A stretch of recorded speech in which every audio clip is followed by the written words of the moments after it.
أما أصلتها أما حلقة صلاة المغرب أي هيد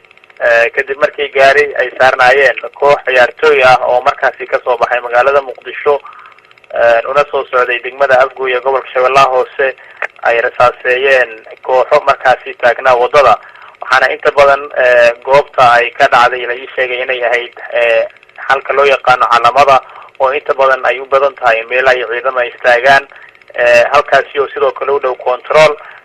waxaana la sheegay in gaarigu ay rasaaseeyeen kadib markii la sheegay in gaariga uu xoog ku socday Allahu naxariistay macalinka kooxda Al-Aqsa ayaa ku geeriyooday oo la yiraahdo UFA waxa ku dhaawacmay laba ciyaartooy oo mid Al-Aqsa uu ciyaari jiray oo kamid ah kooxaha magaalada sidaas ayayna wax u dhaceen waa tahay marka sababta ka dambeysay in rasaasta lagu furo marka laga tago in gaarigu uu xoog goobta doonayay inuu ku maro ma ciidanka ama ragga hubeysnaa meesha taagnaa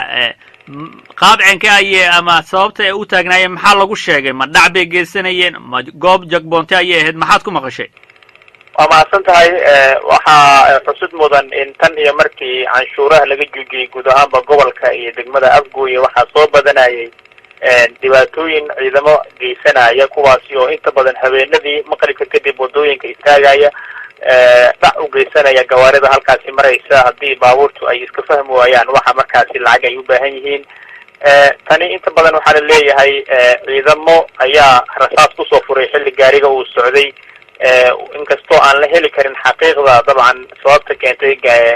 rasaas in gaarigaas lagu furo walow inta badan xilliyadaasi gawaarida xoog ku socdaahi ay ciidamada rasaas ku furayaan maadaama ay iyagu markaasi u istaagayeen halkaasi si ay wax uga qaadaan gaariga iyadoo maalintiina aan halkaasi wadada mamnuuc ay ka tahay in lacag ay qaadaan dabcan sidii canshuurta loo joojiyay waxa soo badanayay in dhibaatooyin fara badan habeenadii ay baabuurtu shacabku saaran yihiin ay la kulmaan mararka qaar dhac loo geysto xitaa mararka qaarna iyagu ay dhiibaan wax alla waxay markaasi ciidamada goobtaasi ku sugan ay weydiiyaan gartay marka rasaasta waqtiga ku fureen kadib gaarigii ma sii dhaqaaqayo muusan istaagin miya mise goobta ayaa laga soo qaaday dadka dhaawacmay meedkaba rasaasta markii ay furtay kadib gaarigii Afgoye imid waxa inta Afgoye ay tan imaanba geeriyooday macalinkii kooxda Al-Aqsa oo UFA la dhihi jiray laba ciyaartooy oo ka tirsan kooxda Al-Aqsa iyo kooxda Ilman oo u ciyaari jiray ayaa طبعا ku dhaawacmay oo hadda xaaladooda caafimaad lagu daybaya isbitaalka weyn ee degmada Afgoye gobolka Shabeellaha Hoose